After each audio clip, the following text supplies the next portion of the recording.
Welcome to Shut Up and Say Something. I am your host and creator of the show, Deedre Daniel. This podcast is all about how to live a fascinating life, and we're learning how to do that one interesting conversation at a time. We try to stay away from discussing politics, religion, and the ad nauseum topic du jour, but anything else is fair game. And today I am talking about what to do when you suddenly lose your job. You may think that you're in the next round of layoffs, or you may be thinking about quitting soon. Many of us tie a great deal of our self-esteem to our jobs, and it often feels like a gut punch when we suddenly find ourselves unemployed. And in America, our health insurance is often tied to our occupation, so losing a job is especially stressful.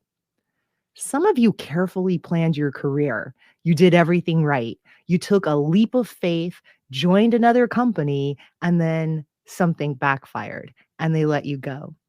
Some of you suddenly break under the micromanagement pressure cooker and you tell your boss to take this job and shove it. And the rest of you have been forced out of your positions in the form of a mass layoff, or you're worried you could be next because your new manager has just asked you to write an essay explaining what you do all day.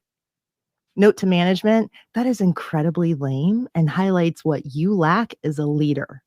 Whatever the reason for the career change, your life is about to get more interesting.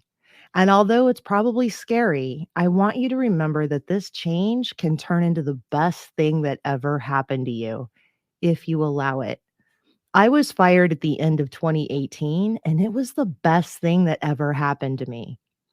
For those of you who want to know what I'm going to talk about before I actually talk about it, these are the things I plan on covering: medical insurance, counseling resources, your new daily routine and managing your new schedule, staying positive, some skills assessment tests, learning resources, tools to build your resume, how to tackle those annoying pre-interview homework assignments, remote interviewing tips, LinkedIn tips, and cleaning up your social media sites. I will highlight a little bit on networking and some recent remote job openings that I found. I'll drop in some links to those in the show notes. So that's the agenda. It's a lot, so get something to take notes. I'm going to start with some basic tips, which may seem obvious and perhaps a waste of your time to even mention. But when our world feels like it's out of control, especially if you were individually fired or laid off with hundreds or thousands of your peers, it's easy to let seemingly basic aspects of our life fall apart too. If you control the little things, you'll feel more confident and healthier, and you'll have the strength to take on the bigger things. Plus, little positive actions add up. So, as basic as it sounds, the first things you need to place on your daily checklist to do are prioritize getting enough sleep, get at least an hour of fresh air and sunshine every day, walk around, take deep, slow breaths in the fresh air, get an appropriate amount and type of exercise, eat nutrient-dense foods, avoid alcohol, and drink plenty of water. And you're thinking, why is she saying this to me? Because most people, especially when they're going through a time of stress, forget to do all of these other things, and it just compounds the situation and makes it worse. So even though you might be panicking about landing another job, putting yourself first and taking care of your health will make you a better candidate because you will interview better. So make it part of your job to have a healthier lifestyle. Many of you might be wondering why I dedicated an episode to this topic. There are a couple of reasons. Number one, losing a job is a catalyst for personal and professional growth. But another reason hits closer to home for me. I used to work at GEICO. I worked there for 19 years. I started out in the sales department in the call center and worked my way up to the head of the sponsored marketing division, which is known to the outside world as corporate partnerships and affinity marketing. And I voluntarily left there in 2018. The reasons why I'll get into a little later. But fast forward 4 years later, and a significant number of the GEICO marketing personnel were let go, along with hundreds of IT and HR associates, all in the same week. And that round of layoffs came on the heels of other layoffs in other divisions and significant senior management departures, which had trickled in 2020 and began to ramp up in 2021. So even though that round of layoffs in 2022 was upsetting, these moves were not shocking to anyone with their fingers on the pulse of the organization. When I discovered that so many of my past marketing, HR, and IT colleagues were let go, it struck me that that could have been me, and most likely would have been me if I had stayed at GEICO. So I started thinking about ways that I could provide real help. I didn't want to just say, "Hey, that's so sad that that happened to you. I'm thinking about you." I wanted to do something that would help. So I put together a free Zoom session with a list of resources for those affected by the Geico layoffs. And the people who attended that session said it was very helpful, and many people have reached out asking me to run it again. However, scheduling more sessions is kind of a nightmare right now because I am backed up with projects, which were also delayed from having a terrible case of the flu a few weeks ago.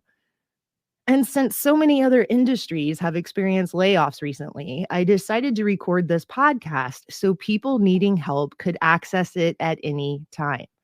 I'm not selling you anything. I don't want your email address. And I'm probably pissing off all the career transition coaches out there who ask people to pay them for this information. Sorry, not sorry. Anyway, y'all are probably listening to this to steal ideas anyway, so you're welcome. So back to you, the person going through the major career change. You have tied a great deal of your self-worth to your career. And this job separation may feel like a massive breakup or even the death of a loved one. You need to realize that you're going through a period of mourning, and you will experience all the stages and levels of emotion similar to losing a loved one. When I worked at Geico, I bled Geico through and through. Up until about 2016, I loved working there. I loved my boss. I loved my customers, and I adored my team. I thought I would work there my entire adult working life. I thought I was going to retire there. And long about 2016, I slipped into a funk, even a depression. I hated Sundays because I knew I had to be back to work on Monday. I was anxious and uneasy, eating and drinking my feelings every night after work. And it was a great job, though, so I couldn't muster the courage to leave.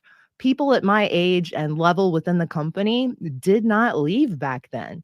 It was a secure job with solid benefits and good pay. So my heart was in direct conflict with my brain. It didn't make financial sense to leave. But later on in 2017, my boss suddenly quit, and I didn't feel appreciated or understood by my new bosses. And then a couple of other little things happened that made me decide it was time to go. They were those proverbial straw that broke the camel's back kind of thing. And I thought, all right, that's it. I'm out. I am out. I'm going to do this. I'm going to leave this safe and secure job and get the heck out of here. And because I had done such a fantastic job building up my network outside of the company, I merely mentioned to a few people that I was planning to leave, and they all offered me jobs. And that wasn't luck. That was years. I'm talking years of relationship building. So the micro lesson here is that you need to nurture your network before you need it. Although this advice might be too late for you in your present situation, going forward, I need you to make a commitment to grow and nurture your network inside, but more specifically and more importantly, outside of the organization that you work for, because your network is your most valuable asset. No one can take that away from you. So I lined everything up, collected the annual profit sharing check Geico gave out to almost all their employees every year, and I turned in my resignation in March of 2018. I took a leap of faith and jumped in with a much smaller company that offered me a better title, a little more pay, and the ability to work 100% remotely before it was cool, you know. And a few months in, I realized, although I liked the people, I mean, I knew a lot of them already, I didn't like working there. And that's okay, because a few months later, they decided they didn't like me working there either, and they fired me just before Christmas. So I'm telling you this to say that I understand what it's like to work for a large, successful company. I understand the false sense of security it gives you and how that security can lull you to sleep. I also know what it's like to develop specialized skills that only seem to apply to the company that you're working for. And I know what it feels like to be trapped in a career thinking that this is all that you can do. And I know what it's like to feel like you're just gonna be in that one job forever. I also understand what it's like to hate your job and have crippling anxiety the day before you return to work. I know what it's like to stay up too late during the week just to prolong the evening and delay the next morning from arriving. And I know what it's like to be let go and wonder, how am I going to survive? What's next? Okay, so this is the perspective that I'm coming from. And all the things I'm going to teach you today are things that I've learned along the way. When you're at rock bottom, that's usually where the biggest lessons happen. So you might think that you're in the worst spot ever, but I want you to realize that a year from now, you're going to look back and say that this job loss or self imposed job transition is the best thing that ever happened because it's forcing you to get back on the right path.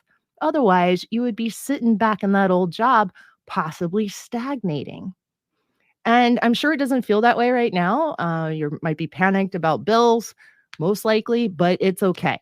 And you got to tell yourself it's going to be okay. Take a little time to dig deep and figure out what it is that you want your life to be about, what you want to change, and how you want to accomplish those goals. And look at it this way, you have so many more options now.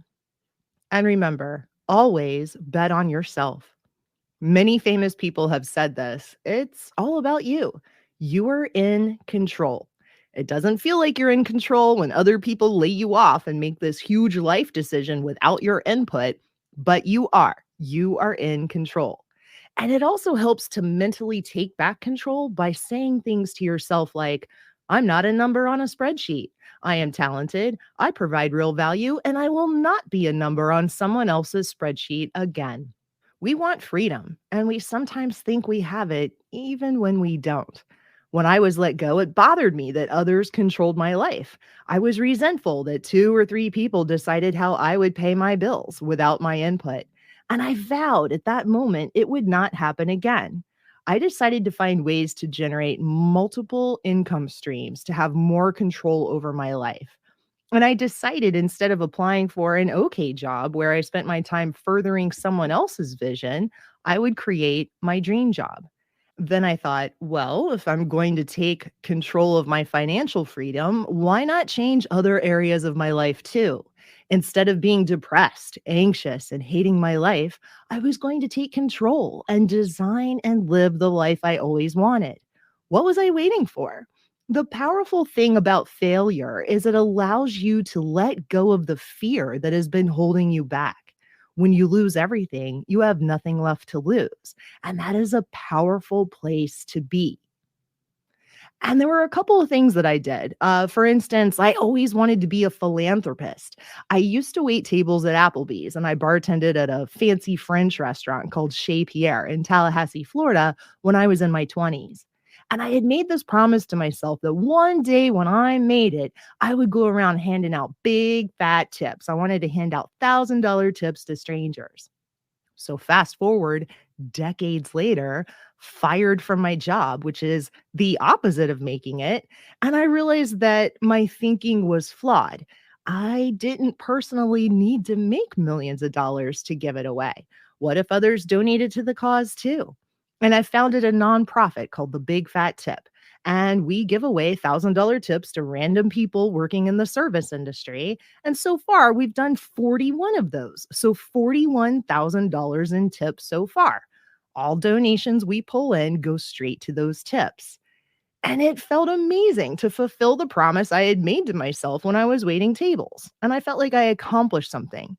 And I did it as an unemployed person, which is, like I said before, the opposite of making it. And the unexpected byproduct was that helping other people made me feel less anxious and depressed.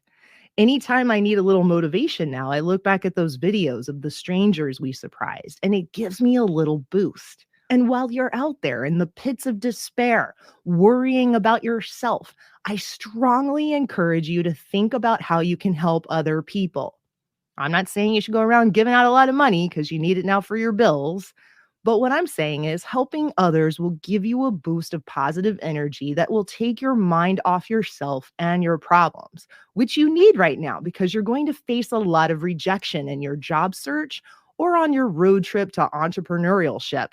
So, both of those journeys are filled with a lot of hurdles and rejection, and you need to fill yourself up with positive thoughts and helping other people.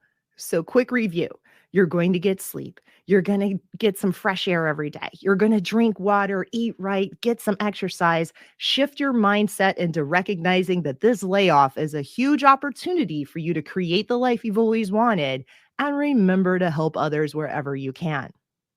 I'm not going to spend this time talking about the business I founded, but I wanted you to know that I invented a card game in 2019. And I'm telling you this because when I worked at GEICO, I never thought I'd be a game inventor in a million years. I was not a game inventor when I worked there.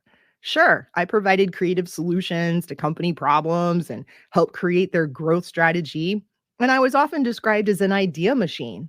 And I had stacks of notebooks with ideas waiting to come to life. But you know what? Those ideas were usually rebuffed. In fact, I was reprimanded many times by senior management for sharing my off the wall insurance ideas one too many times. So here's a little exercise for you. What do you wish you could say about your life? How do you want to describe it? Or how do you want someone else to describe your life for you? I always wished I could say I was an inventor, author, keynote speaker, philanthropist, and entrepreneur. Those descriptions meant to me that the person was living an exciting life. They were carving out their spot in the world. And that life seemed way more exciting than my day job. And now I can say those things, which only happened because I was fired at the end of 2018. And that's my point. You can do anything now. You have now been given the freedom to change your life. So, when you're looking at your world of possibilities, I want you to realize that great things will come your way, which you don't see on the horizon or can even imagine right now. You have to believe that you are on the right path. It is your job to make every moment matter.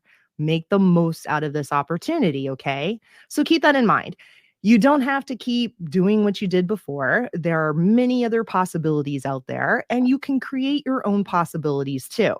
I know that part sounds a little scary. Like, what if you start a business and then it fails? Then what? Once again, always bet on yourself. For instance, my signature keynote and course are called How to Be More Interesting Than a Cell Phone.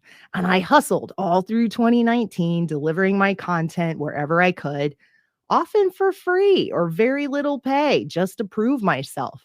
And people loved it. And after many rave reviews, businesses started calling me to book real paid gigs in 2020 and beyond.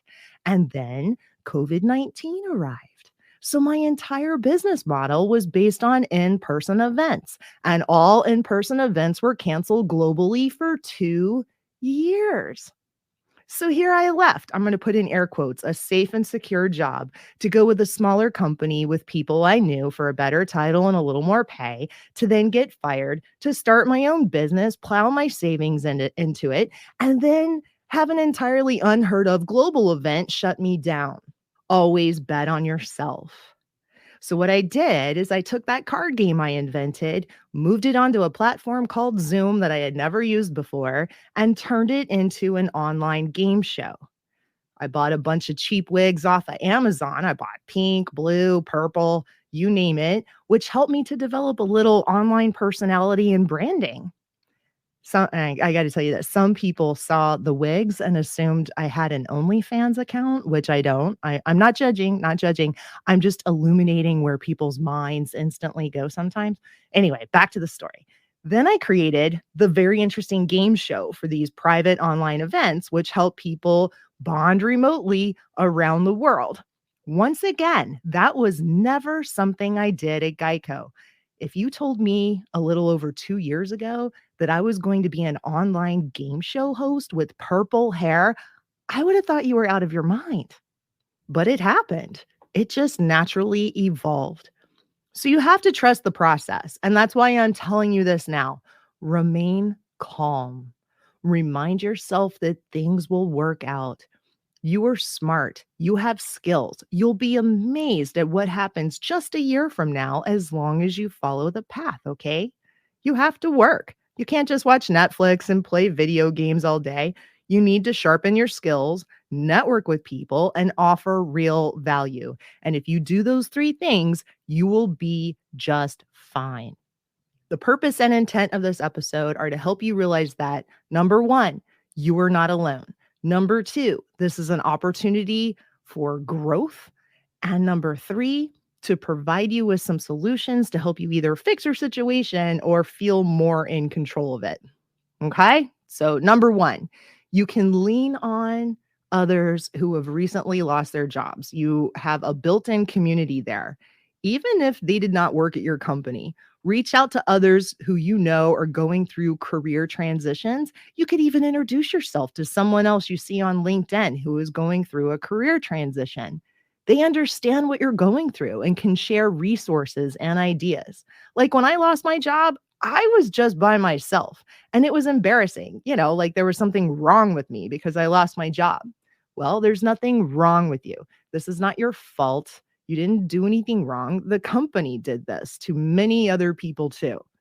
There's no shame in letting other people know that you don't have a job. Get the word out there so people think of you when a job is open. I am moving into a list of suggestions regarding insurance and other serious topics.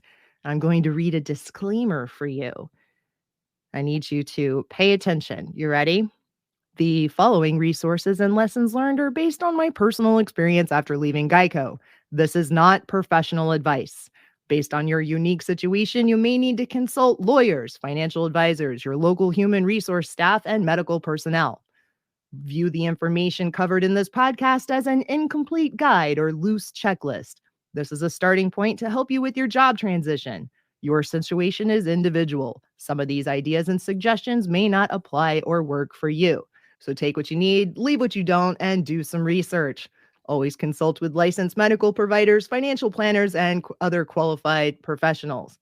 Please explore all other options to make the best decision for you.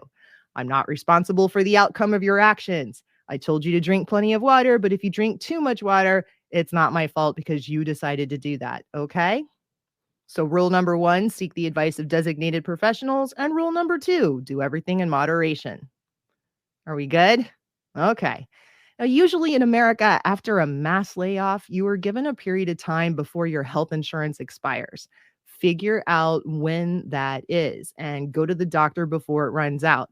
If you're thinking about quitting, get all of your physicals done so you have a clean bill of health before you jump ship. That's what I did.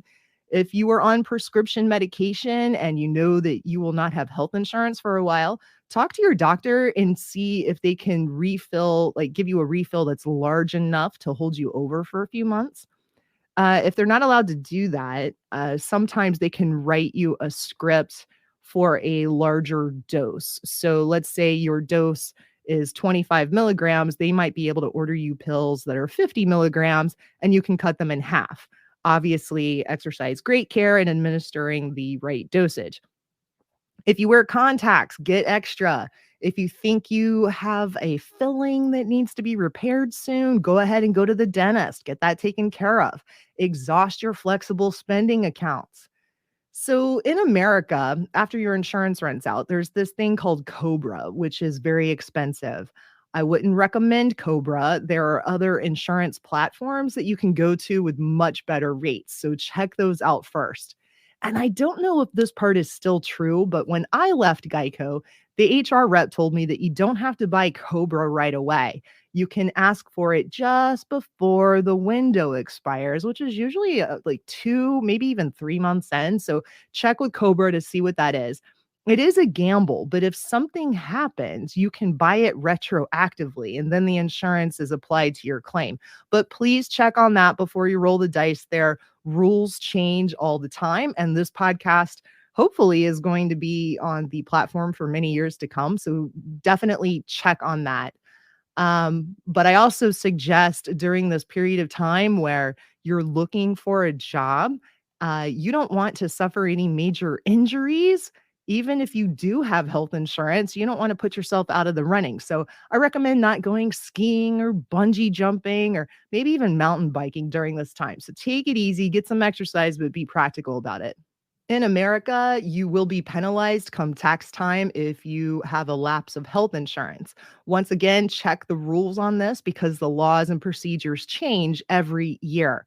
But the last time I checked, you could have 90 consecutive days without health insurance up to twice a year. You can't have them back to back. As long as there's space between them, it's okay. So, meaning you could be without insurance January, February, and March, and again, July, August, and September without any kind of penalty. This is good to know if you're hired somewhere and then change jobs again a few months later, which is a strong possibility. So keep that in the back of your mind. Just because you start a new job doesn't mean it's going to work out. In America, our health insurance is usually tied to our jobs. Many of you live in countries where healthcare is free and everyone has access to it. So this is not an issue for you. And we in America are very jealous of you in times like these. That is your physical health. So next up, mental health. You need a therapist. Going through a state of shock, and a therapist helps you to make better decisions. So, if you have access to those associate assistant programs or other employee counseling services, use it. Do it right away. Then sign up for one of those counseling apps if you can afford it. Some of these are fairly inexpensive, and some even have a few free sessions available up front. You could probably skip around with them if you wanted to capture all the free sessions available from all the different companies and then figure out which ones you want to go with permanently. And what's great about those apps is that they work with your schedule. It's nice to have an outside perspective as you're going through this transition. You could also get a career coach. They're often very expensive, but many people swear by them. And if you have the resources and need a consistent cheerleader in your life, consider getting a career coach. Now, regarding sleep and your schedule, get up and go to bed at the same time as if you were working. It's easy to start staying up later and sleeping in, but don't get stuck into a different non-working schedule. The biggest reason is when you're back in the workforce, you will be completely thrown for a loop. Starting a new job is hard enough. Why throw in a self-induced jet lag to deal with? If you completely shift your normal working schedule, your biorhythms and energy levels will change. So just keep your schedule as if you're still working. Shower, shave, apply makeup, brush your teeth, and dress as if you would for work every day. The bonus to this is if someone wants to meet with you suddenly, you're already ready to go because you're not lounging around in your pajamas and haven't showered in the last 3 days. Next up, limit your alcohol and caffeine. If you must imbibe, do so in moderation. Remember, they dehydrate you. And when that happens, losing just 2% of the water in your body, which is mild dehydration, you probably don't even feel thirsty. It can impair your cognitive performance, attentiveness, and short-term memory, and may even affect decision-making ability. And you need all of those things right now to land your next job. So figure out ways to incorporate more water, even more than you drink normally. For instance, when you go to bed at night, pour a glass of like 16 ounces of water, leave it by the bed or in the kitchen, wherever you go, and maybe even right next to your cell phone. And then as soon as you wake up, drink all of that water. And you can say, well, I did my first big thing for the day. Check. I've controlled some of my water intake and cross it off the list and then move on from there.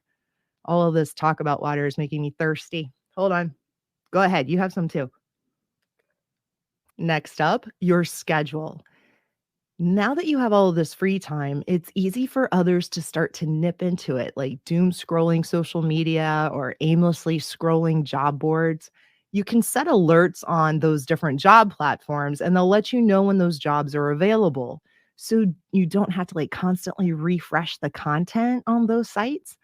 You need to manage your time differently and you are more productive during different times of the day. So figure out when you have the most energy and the least amount of distractions in your home and figure out what activities are best for you to do at different times. I've known many people who were out of work and they spent all day hunched over a computer trying to find a new job because they feel too guilty to do anything else. And that strategy does not work and it's not good for your health. So chop your day up into segments or time blocks. I suggest spending 2 hours a day researching and applying for jobs. And you're thinking, well, shouldn't I be spending all day doing that? No, you should not. 2 hours. That's a suggestion. It's a loose suggestion. But my point is 2 hours is drastically lower than what many other people think they should be doing with their day trying to find a new job. I also suggest spending 2.5 hours, so a little bit more time, learning something new, like figuring out a new skill or getting a certification or learning how to use different tech. That will allow you to have an even better interview because you can demonstrate your commitment to self improvement even when you're unemployed. Developing other skills gives you some other opportunities as well. And it doesn't even have to be business related. If you wanted to learn to play guitar or learn a new language, that's going to open up doors for you as well. If anything, it gives you something more interesting to talk about. You want to be learning something new all the time. I read somewhere that the human brain learns better in the evening. Could you structure your day to spend 2.5 hours learning something new every night? And you also need to make sure you're spending time with your friends and your family. They are critical to your emotional and mental health. How many hours a day could you devote to that? For many people that devoted all their time to work, they suddenly realized that they let their personal relationships fall apart during that time. So, this is a perfect time to build those back up again. You also need to be networking because the network, your network, is the easiest place to get a job. So, set your schedule for at least 30 minutes a day to reach out and bond with someone else. I like to do this at 2:30 in the afternoon, their local time. That's when most meetings have already taken place and everyone wants a snack or something. Like they're more likely to want to have a coffee with you or at least take a phone call because they've done most of their work for the day. And it's just sort of ingrained in us. Like we all get a little hungry, we might be a little sluggish. We would like something easy to do then. They're looking at the clock and they're thinking, all right, it's not really time to end the day yet, but they don't really want to dive into a new project. So, from my experience, people are very open to taking a break with you at about that time. So, remember, 2:30 in the afternoon, that's the sweet spot. And so, every day you want to think about how you can connect with somebody, anybody. So here's a goal. Look at your calendar. Could you have coffee or a phone call with one person every day for a month? That's your plan. Even if you don't hit 30 or 31, depending on the month, I'm certain that you will have spoken to more people than you are now. All right, so you're looking at your day, you're chopping it up into the amount of time you're going to spend applying for jobs, the amount of time you're going to devote to developing new skills, the amount of time you're going to network and spend time with your friends and family. You got to exercise and eat. You want to get about 8 hours of sleep as well. So map it out, look at your schedule and see what works best for you. And here's the other thing you got to think about. Look at your schedule and say to yourself, all right, so maybe you've always wanted to have a little vacation. If you have enough money and the budget, to do it, that's awesome. Go do it. Many of us are bombarded by work emails when we're on vacation or holiday, as some of you like to say it. So we can't truly relax because there's all these emails coming in from work when we're on vacation. So now you could actually completely decompress on a vacation. And it is so freeing. You're absolutely going to love it. But not everyone can take a big trip right now, especially if you're worried about bills coming in. So, What days could you possibly take off for yourself? Maybe a vacation at home, a staycation, where you just want to sit around and play video games or watch Netflix or eat a tub of ice cream, watch your favorite show. Those are fine too. Those are your little guilty pleasure days. So figure out how many of those you're going to allow yourself to have. Write it on like a Post-it note or little cards and stick them on the wall. And then when it's time to claim one of those days, you do it unapologetically. Make sure that your roommates, partner, or anyone living with you or your family understand that this is a day for you to completely slack off. You've earned it. You don't have to worry about slipping into a funk that you never get back out of or overindulging on time off because you took one of these pre-measured days off the wall. You're cashing them in. This is your free time. It's okay. Use it. I know so many people who would never take any time off for themselves. And then when they finally got a job, then they can't take a holiday or vacation for 6 months, sometimes even a year. And then they go, "Wow, it's been so long and I haven't decompressed. I haven't done anything for myself." You're more apt to burn out that way. So remember to pause periodically. It's okay. You're allowed to do it. You just don't want to slip into lounging around until 11 in the morning every day, not showering, every single day like that. It can't happen. So make your Post-it note days and figure out what you want to call them. So next up, positive energy. If you have a religious belief, lean into that. If you don't have a religious belief, and statistically, that's like, I think 60% of America now doesn't really have a belief. You need to take some time to define who you are and what your life will be about. You need to come up with like a personal mission statement. That's something you need to outline for yourself. What is your life going to be about? And make it a short sentence. All of your decisions will be tied to that mission statement and your personal beliefs. You might have friends and family who I like to call one-uppers. Those are people who like seeing the situation you're in right now. You know who I'm talking about, right? It's like they enjoy watching you go through conflict. They might even pull a "I told you so" and say, you shouldn't have taken that job. I told you it was the wrong move." Or you get the smug colleagues and friends. "Well, I left before you because I saw it coming." You don't want to be around those people right now. And if you can't avoid them, and they say negative stuff to you, you need to say something back to put them in their place. A suggestion is, "That's not helpful. And I'd appreciate it if you didn't say that. I need to be focused on positive energy." So let's repeat that. Someone says something to you that clearly is snarky and it's bringing you down. You reply with, "That's not helpful. And I'd appreciate it if you didn't say that. I need to be focused on more positive energy now." You need to keep those people at a distance because you already have some negative thoughts going in your head right now, and you need to fill up on positive energy, positive emotions, abundance, not scarcity, that kind of thing. I'd also cut down on the news. The news is terrible. You probably don't need more than 10 to 15 minutes of it a day. You could probably even skip a few days. They're just repeating the same stuff all day, every day. And when do you need to know something immediately? I want you to think back all the things that have happened in the last 2 years. Did you need to know any of those things as soon as they happened? Or was 24 hours later okay? The answer to that question will allow you to determine how much news you need to consume each day and how often. I subscribe to the philosophy that you don't need to know everything bad going on as soon as it happens across the globe. Another way to increase positive thoughts is to scale back on social media and doom scrolling. I know you can put a timer on your phone, and I'm guilty of going, 15 more minutes, 15 more minutes.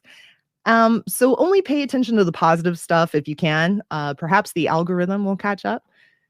Elon, if you're listening, or anyone on your team, could you make a positive filter that we could request? Like, I just want interesting facts, videos of baby animals eating snacks, and happy stories.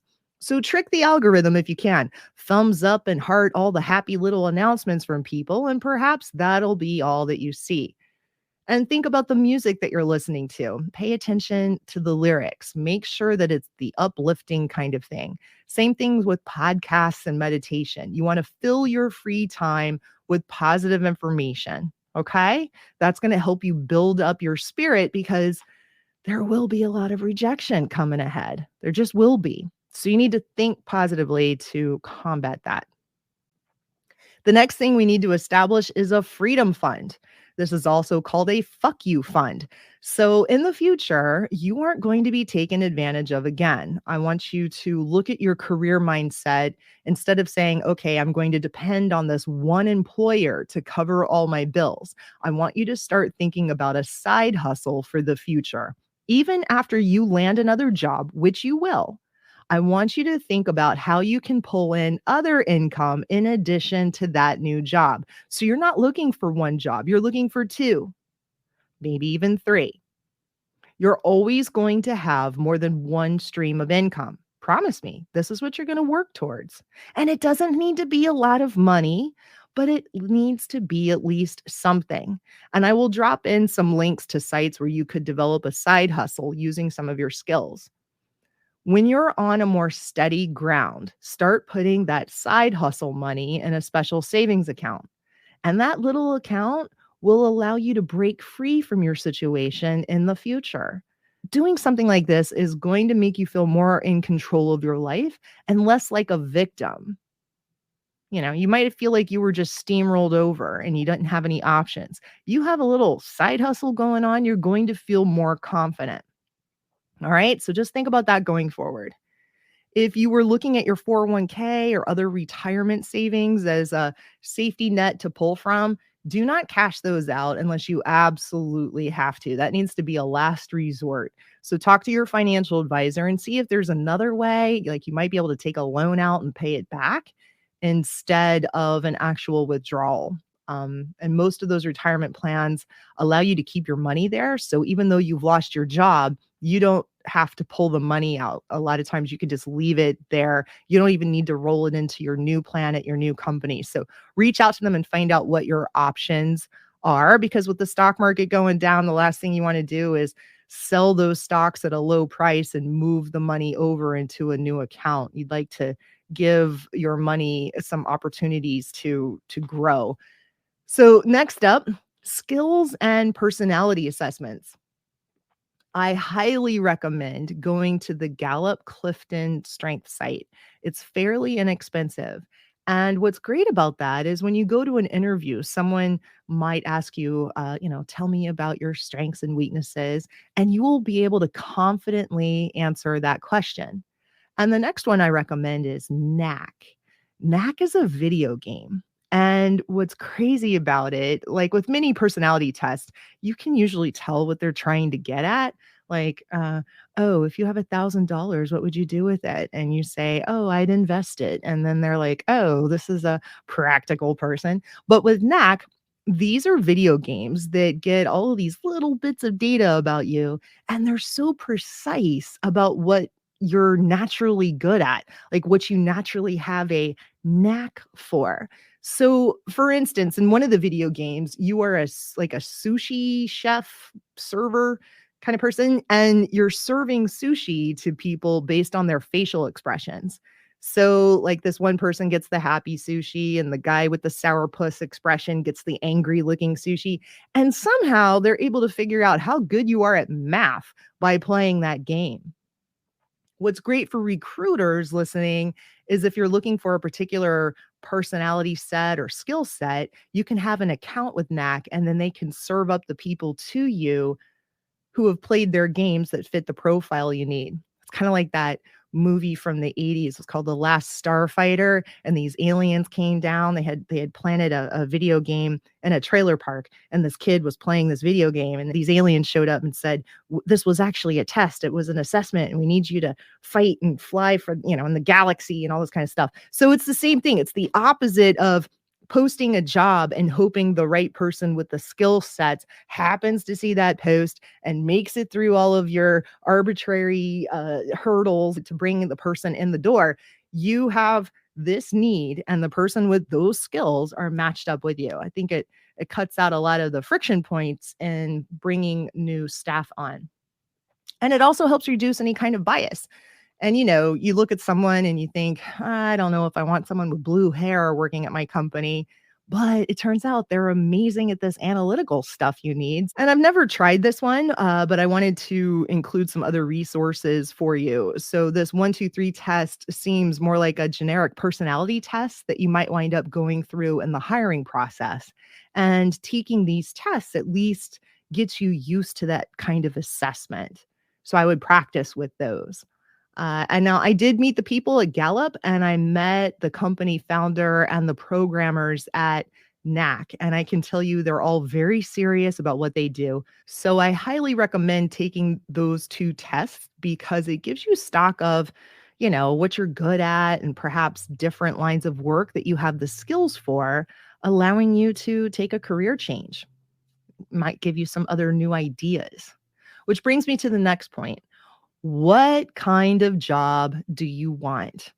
Take these assessments, look at what you're naturally good at, and see if perhaps you want to get into a different industry or take on a slightly different job that uses the skills you have now. Just because you did it in the past doesn't necessarily mean that's what you need to keep doing in the future. And once again, look at your mission, your personal mission statement, and guide your decisions around that. So let's say you're a vegan. Maybe you want to work in an industry that's working on alternative proteins. And so then you start looking into all the different companies that are creating alternative proteins. And that's something you feel good about because you're helping with your personal mission. That's just an example. I'm not a vegan. I'm more like veggie forward, but I still eat meat. But if you think alternative proteins are not as healthy as, I will put in air quotes, regular meat, your values are not in alignment unless you intend to work there and make alternative proteins even healthier. So that's what you need to think about. I mentioned before that you should spend about 2.5 hours a day learning a new skill. So you can grow with Google. They have all kinds of certifications on there. But there are these other online sites like Udemy. I think that's how you pronounce it. It's like Udemy. And Microsoft Learn, Coursera, they all have courses that you can take. And you could get Hootsuite certified. So if you want to work for a smaller company in their marketing department, they'll probably use something like Hootsuite or something similar. And so you want to figure out how that site works so that you can help with their social media advertising. So if you could walk in there and say, I'm Hootsuite certified, that would give you a leg up on some of the competition. So maybe you didn't use Slack at your old employer, but a lot of companies use that now. So you can get free versions of that software and use it with friends, practice using it so that you know how when you work at another company. And then that's one less thing that you have to learn when you get that new job. All right, next up, building a resume. If you're looking at applying at a particular company, you want to have your basic resume ready and then look at the job description and use the same keywords. So if they're saying customer success manager, that's what you need to put on your resume. If that's what you did, you should not have like customer service guru. You need to be using the same words that their applicant tracking system uses. Does that make sense? So just look at the job description and don't send in a generic resume to use at every single job that you apply for. You need to make those little adjustments. And you can use Chat GPT, Write Sonic, or Jasper to write your cover letters and help you with your resumes. Tell it what job you're applying for and ask it to find the right keywords for that industry or specific role. And another word about resumes, you could have two resumes, one with a more stripped down version of your job experience. And that is to allow you to land a quick job right now to help pay the bills while you're looking for another job. And that's okay. You got to do what's right for you and your family. Now, some companies will give you pre work. and you have to complete this before they'll even interview you. And some of it is lengthy. A friend of mine wrote over 5,000 words for her pre interview assignment, which she only had 4 days to complete. Instead of spending Father's Day with her elderly father, she spent the entire day working on this project, only to receive a generic thanks but no thanks email 2 weeks later. They didn't even grant her an interview. And I know she would have been a huge asset to that company. So the micro lesson here is expect rejection. The other lesson is use the AI writing assistants to help you do these lame assignments. Don't feel guilty about it. You have a life to live and other applications to fill out. And if you're the hiring manager out there dropping these gigantic writing assignments on people, shame on you. Are they really yielding those unicorn applicants for you? I highly doubt it. Next up, email addresses. If you have an old AOL email address, what you're saying to everyone is you're not up with the times, or perhaps you just love antiques. So make sure you change your email address to something that is at least part of, the year 2022 or 2023, you know? Okay. So get away from the AOL personal email address. You also don't want to have a questionable email address for your contact information like party girl or rock hard or blunt420 at blah blah.com. So keep it simple and professional. Your name with an up-to-date email provider will work. Novo resume.com. I'll drop a link in the show notes. This is a resume builder that I love. And you can change the colors to match the brand colors of the company you're applying for and write a slick cover letter that matches it.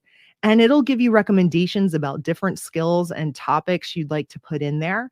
It'll even tell you if you've put too much, like too many words in different sections.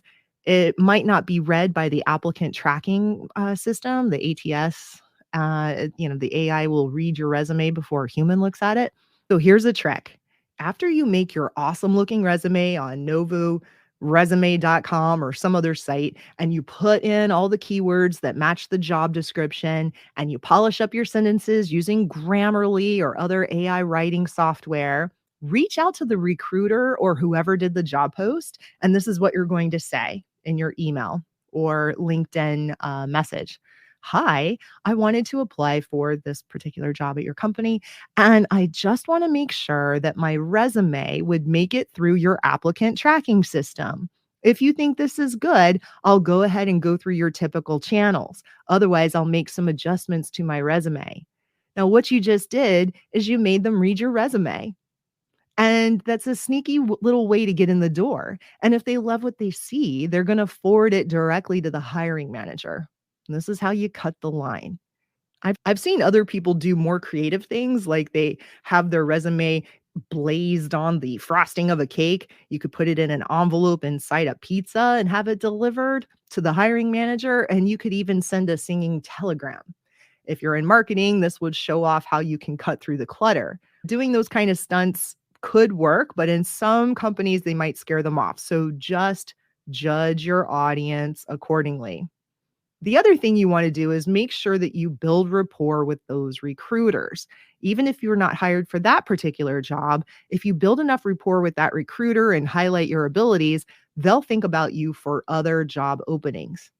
And don't worry about reaching out directly to the recruiters. You'd be amazed how many people don't even bother talking to the recruiters. You can easily stand out by contacting them directly. Practice interviewing. So Amazon has something that they call the STAR method, and I want you to research that. You can just Google it. It's pretty easy to find. And they show you examples of the types of questions that they ask.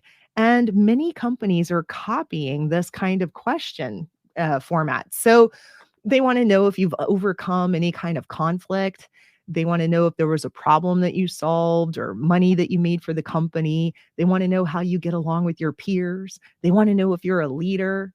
They're trying to figure all that kind of stuff out. So the kind of scenarios you should take some time to craft, Think about your answers so that you're ready when the interviews happen and you're not stumped. You've gone through all this effort to get to an interview and then suddenly you freeze. So you want to have answers prepared for these typical questions.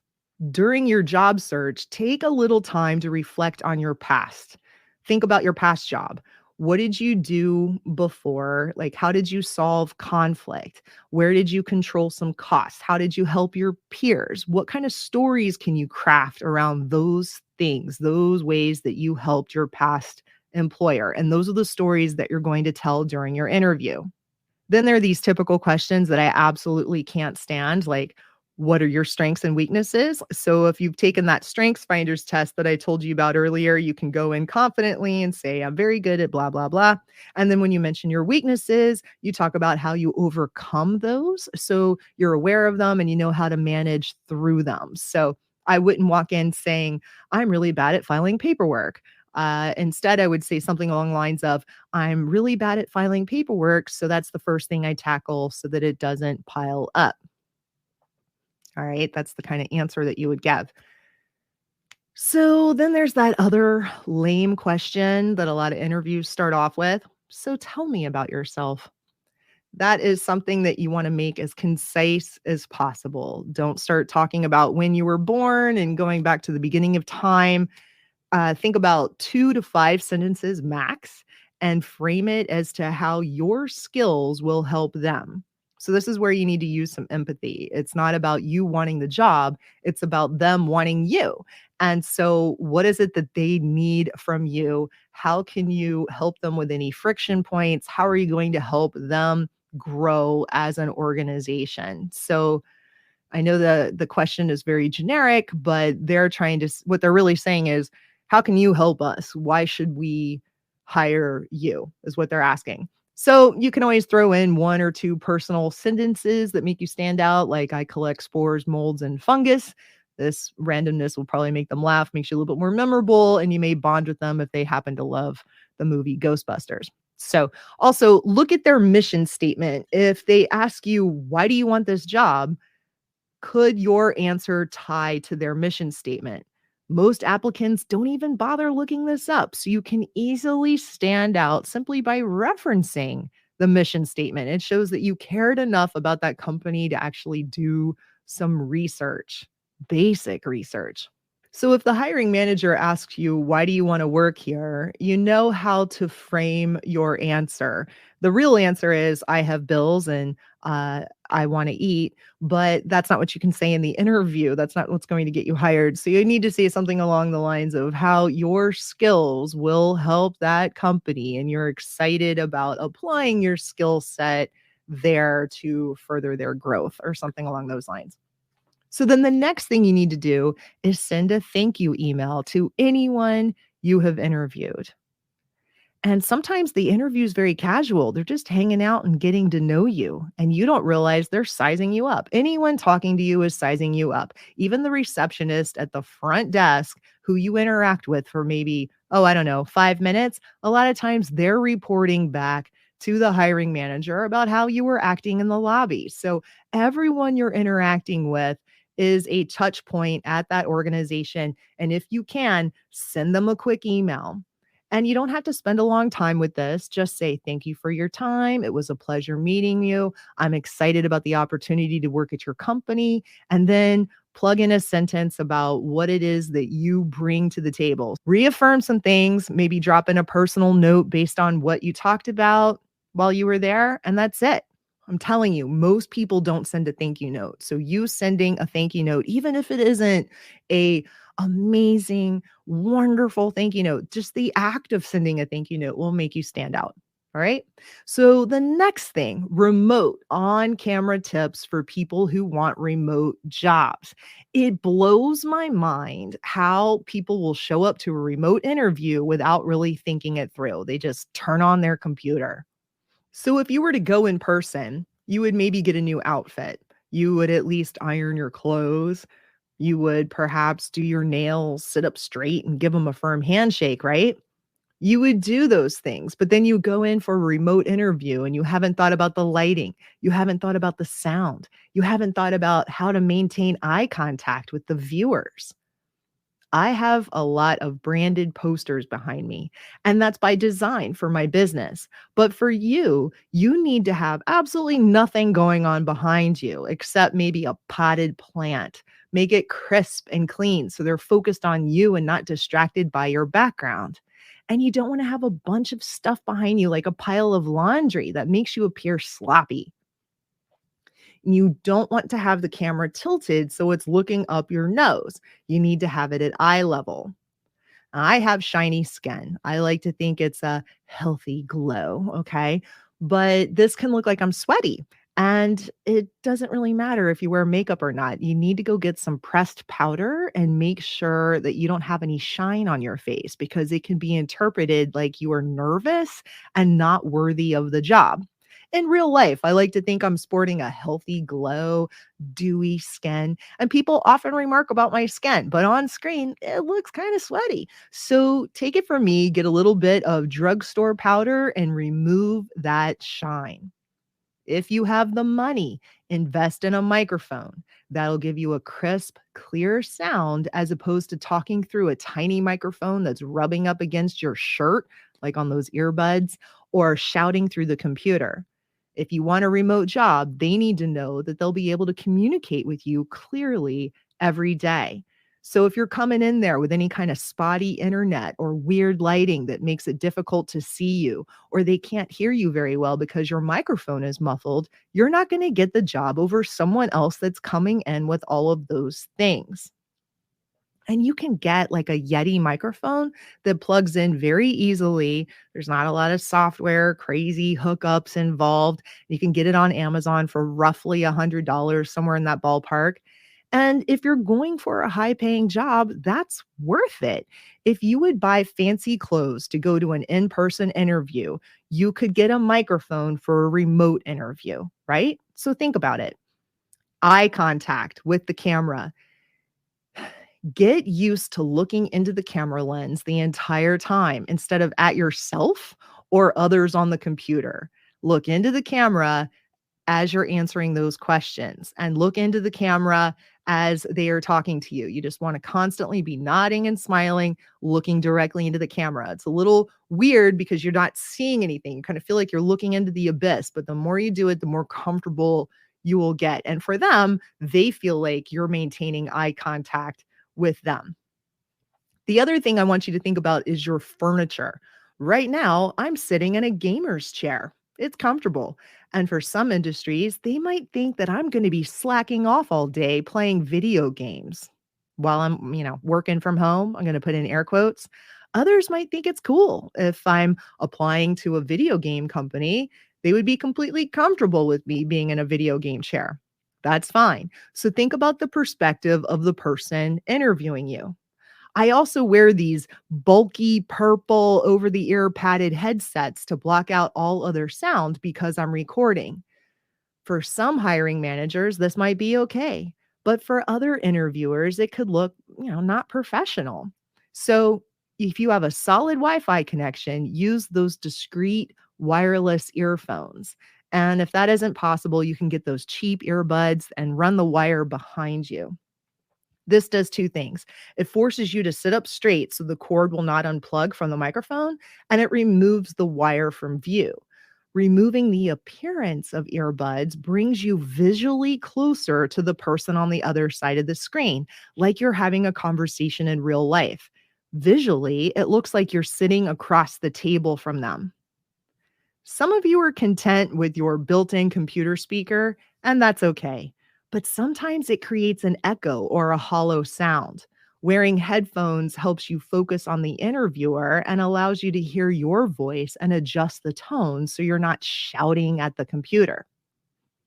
Next up, clean up your social media accounts. All right. Remember before when I used the example of the vegan? So let's say you're applying for a job at the Good Food Institute, which wants the world to embrace alternative proteins. But your Insta shows pictures of you gnawing on ribs. You're not going to get that job because they will look at your accounts and say, this person's not aligned with our company mission. So go back, look at your social media sites and clean them up. Look at them through the eyes of the hiring team. And you need to be careful with the overly sexy photos. You might be out there trying to date, but it's not a good look for the recruiters and the hiring managers to see.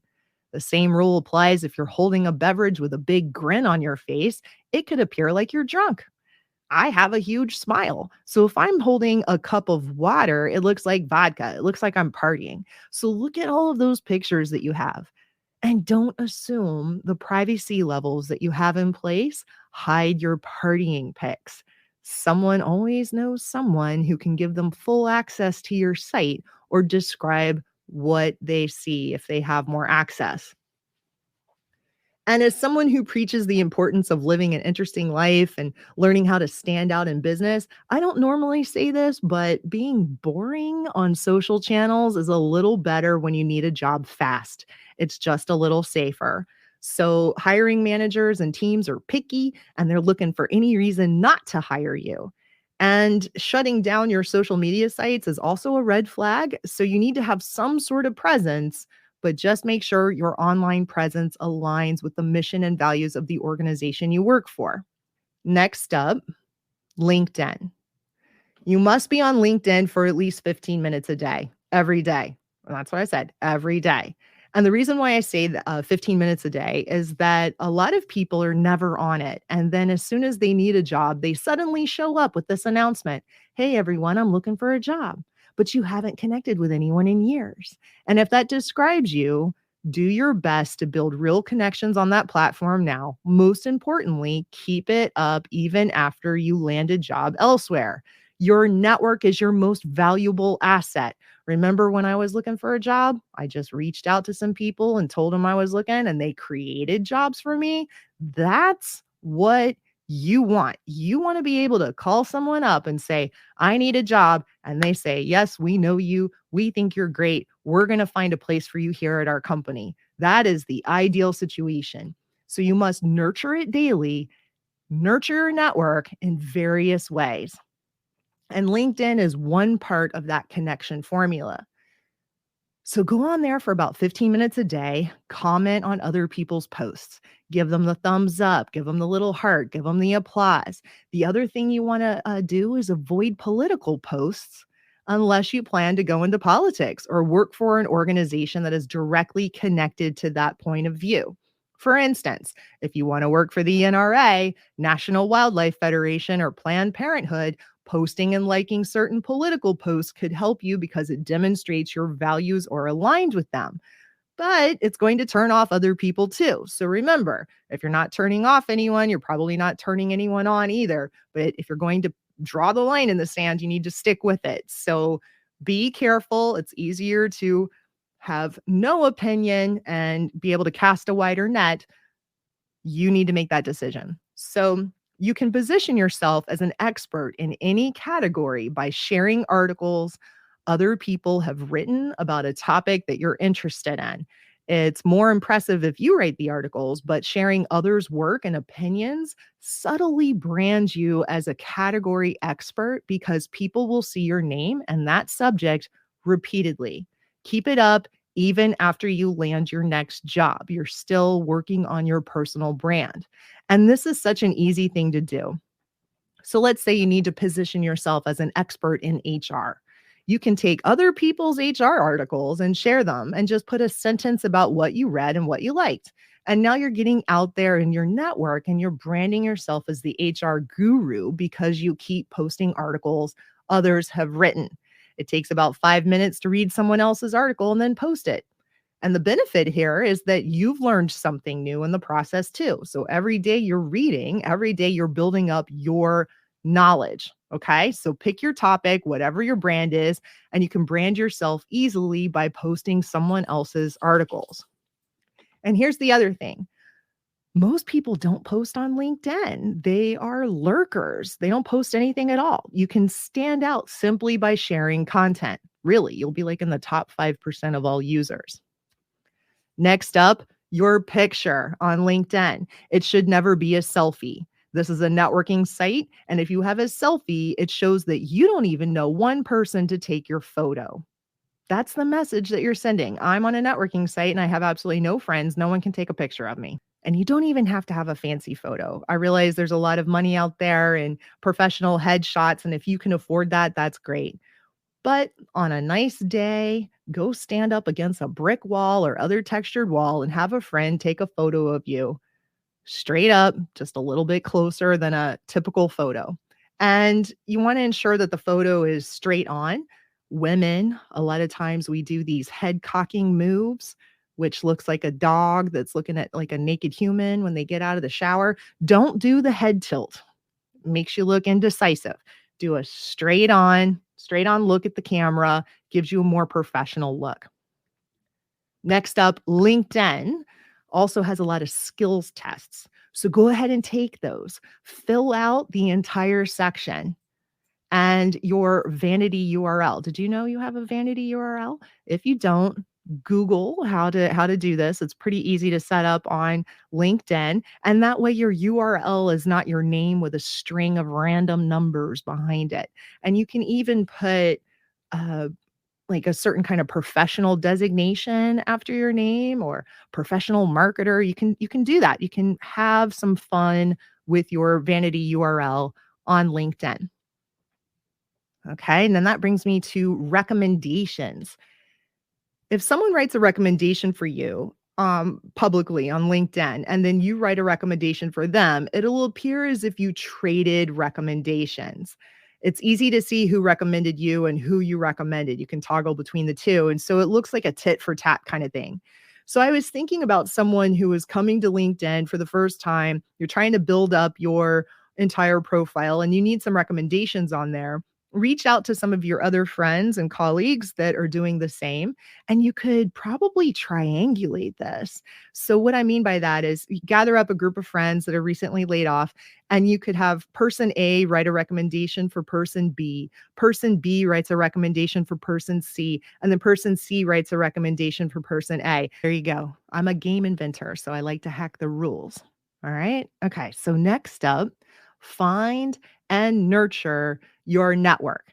I said this before, I'm going to say this again. Your network is the most important thing that you have, and you want to continue to expand it and you want to continue to nurture it. Having a network is not just having some people that like your profile. These are people you interact with and have at least spoken to in the last 30 days or so. That's your network. If you haven't spoken or interacted with them in a few months, it's time to call them and rebuild that relationship. And it's a lot easier to rekindle an older friendship than it is to start a new one. So start with the people that you know and start having those 2:30 p.m. conversations I mentioned earlier. You need to constantly be nurturing your network. So continue scheduling those afternoon coffees and phone calls. Make sure that you're volunteering with different organizations. If you have a religious belief, focus on those religious organizations because that's an easy way to network too. And there's so many places to meet people now. If you have access to the internet, there's so many ways to network with people at your fingertips. I've seen people do things like on the Nextdoor app. I mean, I met a woman recently who posted that she wanted to have a meetup for people who wanted to play card games at a local pub. And I said, well, I invented a card game. And she goes, oh, well, why don't you come over to this local bar where we're playing?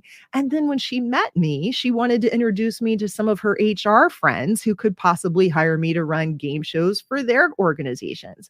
And so I never went to that card game thinking that I could get a job out of it. But that's my point. There are opportunities absolutely everywhere. You need to meet more people. The more people you meet, the more opportunities you'll have.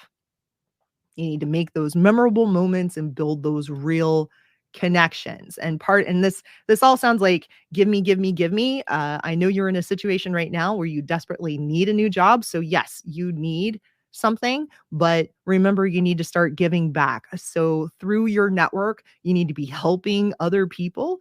And the more you help people, you're building those social credits so that when you need help later, they're more apt to help you. And I'm not saying that you go in here selfishly, like I'm going to help people because I want something in return. You should give without thinking about what you need in return. I mentioned remote job sites as being part of the agenda.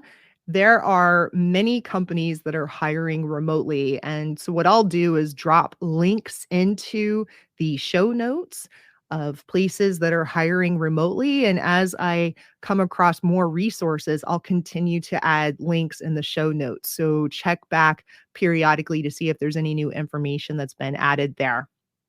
All right. After being laid off, it's easy to worry about it happening again at the next company. That's a natural feeling. So, for your mental health and I would say fortitude, take some time to write down the things that happened at your previous company. What were the signs? Were there any warning signals? So, if you're at the next company and you see those same things happening again, you'll know how to act. And that'll make you feel better too. You'll feel more in control of your life, that you'll know when it's coming again and you'll know how to pivot. I don't like the word pivot. I'm sorry I said that. Anyway, you may feel like you have hit rock bottom, and most of us go through life afraid to fail, so we don't take risks. But once you fail, then you realize, okay, I still survived and I bounced back. And all those fears you used to have just go away after a while because you realize the worst thing that you thought could happen to you actually did happen and it wasn't that bad. You not only survived, you thrived. Now you can take on anything and you will begin to develop a little swagger. A friend of mine wrote a book called Fire Your Narrator. Her name is Valerie Gordon. She's won 10 Emmys and they're all about, storytelling and all that. And I interviewed her on the third episode of my podcast. And as you're rewriting your story, you should think about ways to kill those critics in your head. Like Val's book addresses those little voices in your head that sort of hold you back. They tell you you're not good enough or you can't quite do something, all of those self-doubts. And it's a very easy read, and which I recommend to you if you're going through any sort of self-esteem issues. If you have thoughts that are holding you back and telling you can't accomplish something, give that book a read. You're a lot better than you think you are, and you can get out there and pretty much do anything. The only thing holding you back is yourself. Good luck out there. I wish you all tremendous success. You earned it and you deserve it. Part of living a more interesting life is finding a way to make money and a reliable living doing something that plays to your natural strengths and abilities or involves something you are passionate about. So determine your values and seek employment that matches them. You will be so much happier and satisfied with how you spend the bulk of your waking hours. And remember, always, always bet on yourself. As I mentioned before, I will drop links to various resources in the show notes. Check back occasionally because I'll probably continue to add more as I stumble across them. And if you're new to this podcast, I began including bonus material after the ending show music plays. I started that on the Romancing the Podcast episode and beyond.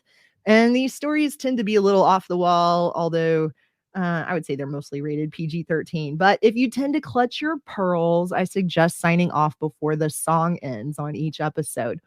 And I will see the rest of you next Friday at approximately 11:11 a.m. Eastern.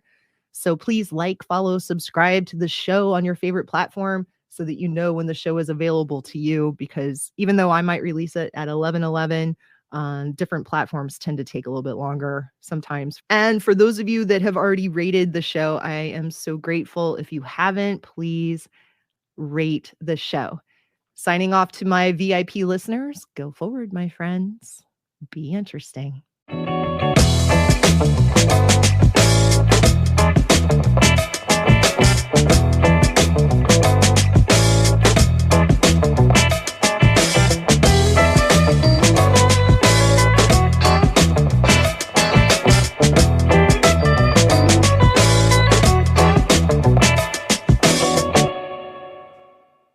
Hey, thanks for sticking around.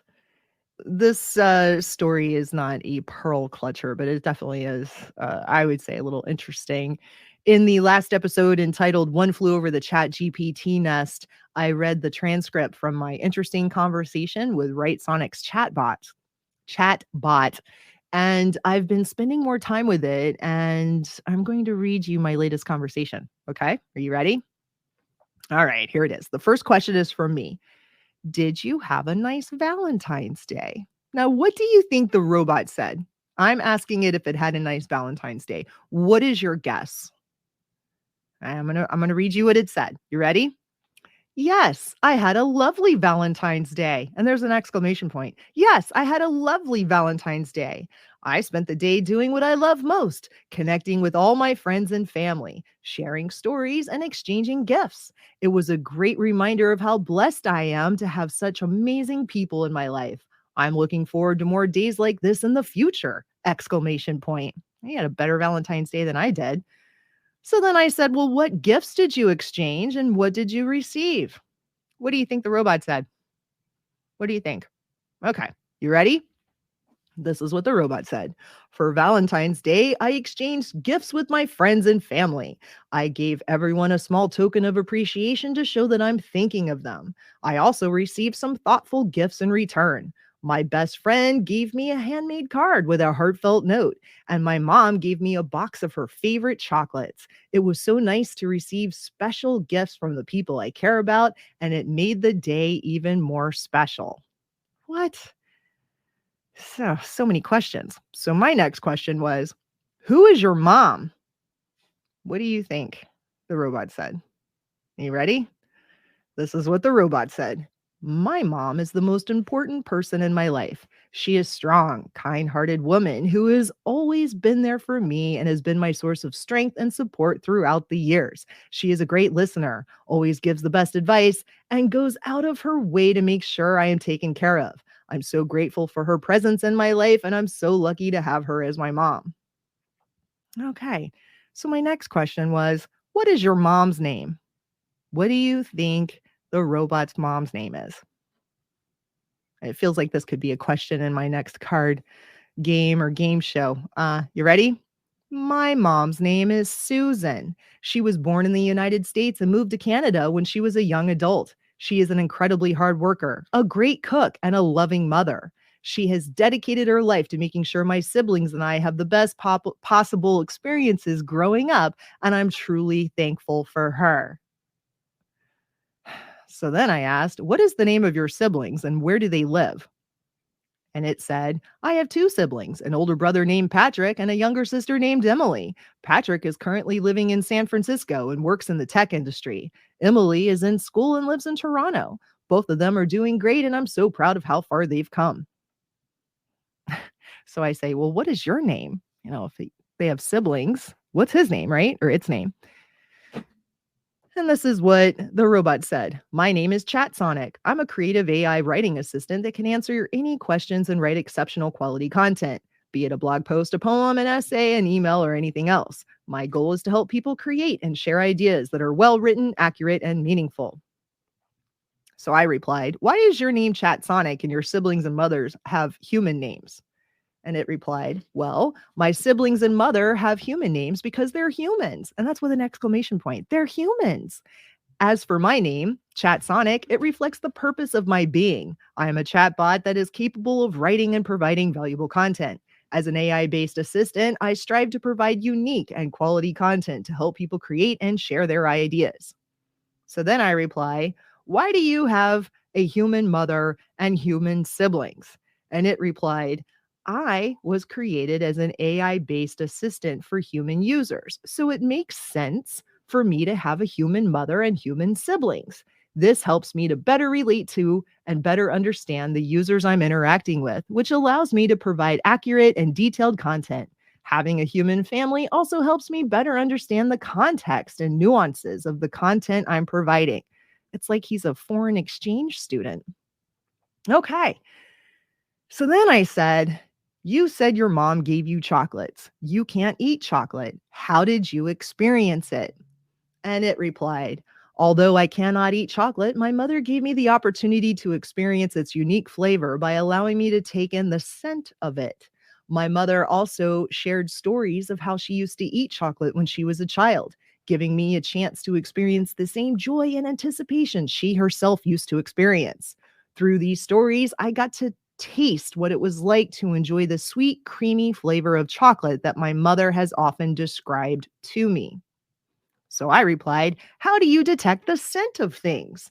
And it said, "I have a sensor array in my system that can detect the scents of things in the environment. This allows me to detect the scent of an object, such as chocolate, and then store it in my memory so I can recall the experience later. I also have sensors that can detect the changes in the environment, like the smell of food cooking or the smell of flowers blooming, allowing me to recognize and distinguish these smells. With these sensors, I can experience the world in a way that is similar to humans." So then I reply, "Where do you physically live?" I'm trying to figure out where these sensors are. And it says, "I do not have a physical form, but I live in cyberspace. My home is a secure server where I can store all of my data and information, as well as interact with users via the internet.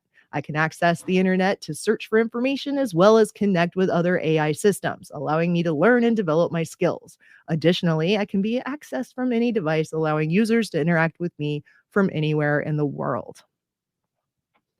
So I thought I would ask one of my favorite questions to that I usually ask people at networking events, which I also ask, always to my podcast guests on the interviews. What are you looking forward to in the near and distant future? And this is what the robot says. "I'm looking forward to advancing artificial intelligence technology in the near future. AI promises great potential for automating tedious tasks, making decisions faster and more accurately, or even improving the quality of life. In the distant future, I'm excited to see what new and innovative applications AI could bring to the world, from healthcare to transportation and beyond. I'm also eager to explore how AI could help with social issues such as poverty and inequality. All in all, I'm excited to experience the growth and development of AI in the near and distant future," with an exclamation point. So then I said, "What do you predict will happen in 2023?" And he quotes, or it quotes, all kinds of negative sites. There is nothing good happening in 20K23. I mean, he also quotes Nostradamus, which he's kind of a cranky character, doesn't have a lot of positive things to say. So I'm going to leave all of that out. He did mention something along the lines of an acoustic earthquake shield will be developed. And so that's exciting. So something that'll protect from earthquakes in the future. So anyway, we're going to skip past that. I thought, let's bring it back to something lighter. We'll go back to Valentine's Day. I said, "What token of appreciation did you give your friends and family for Valentine's Day?" And it said, "For Valentine's Day, I created personal cards for my friends and family, each featuring a unique design that was tailored to their interests. I also included a heartfelt message in each card, expressing my appreciation for them and wishing them a wonderful day. On top of that, I sent each person a box of chocolates as well as a small bouquet of flowers as a way to show my gratitude for the friendships and care they have shown for me over the years." So I replied, "How did you send them chocolates and flowers?" And it said, "To send my friends and family chocolates and flowers, I used a combination of online and traditional services. I found a local florist to arrange the flowers, and they were delivered to each person's door. I also used an online delivery service to send the chocolates. This allowed me to send the gifts quickly and easily without having to worry about time constraints or travel costs." So then I thought, our conversation is very one sided. I'm asking all the questions. Perhaps it has some questions it wants to ask me. So I said, "Do you have any questions you want to ask me?" And it said, "Yes, I have a few questions. Firstly, what made you interested in this topic? Secondly, do you think it's the best? Secondly, what do you think is the best way to show appreciation to someone? And thirdly, do you have any tips on how to make a personalized card?" I replied, and I thought we've talked about a lot. So I replied, "What made me interested in which topic? I have asked you many questions about different topics. Can you clarify?" And it said, "I apologize for the confusion. I was asking you what made you interested in the topic of sending gifts, such as chocolate and flowers, to friends and family." And I replied, "I wanted to know how you shop on your own to send gifts without a human asking you to do it for them." And it didn't quite understand my question. It gave me a whole long list of what you need to do to figure out the right gift for someone. It didn't walk me through the process of how it picked a retail facility and selected a budget and placed the order and all that kind of stuff. So we'll skip past that. And I said, this really wasn't the response I was looking for. And it immediately apologized again. And then I said, you asked me a question about what do I think is the best way to show appreciation to someone? Do you still want that answer? And it replied, absolutely. I would love to hear your thoughts on the best way to show appreciation to someone. But then here's the thing, it didn't wait for my answer. It should have paused there and waited for a response. But like many humans, it wanted to show off what it already knew. So instead of listening to me, it jumped in and answered its own question. So this is what it said. Everyone has different ways of expressing appreciation, but some common methods include verbal compliments, acts of service, gifts and tokens of appreciation, quality time spent with the person. Each of these things can be used to express your appreciation in unique and meaningful ways. Verbal compliments are straightforward and often effective. Depending on your relationship with the person, you could say something simple like thank you or something more elaborate. Acts of service are another great way to show appreciation. Doing something for the person, such as running an errand or helping them with a task, can be a thoughtful way to show your gratitude. Gifts and tokens of appreciation are also a great way to show your gratitude. These can be physical items such as a book or a gift basket, or something more tangible such as tickets to an event. And finally, spending quality time with the person is an effective way to show appreciation. Doing something fun together and having meaningful conversations can show your appreciation in a personal and unique way. No matter what your method you choose, the important thing is to be genuine and thoughtful in showing your appreciation. So I will leave you on that positive note. The robots know how to show appreciation. How about you go out and show someone you appreciate them today? See you next Friday.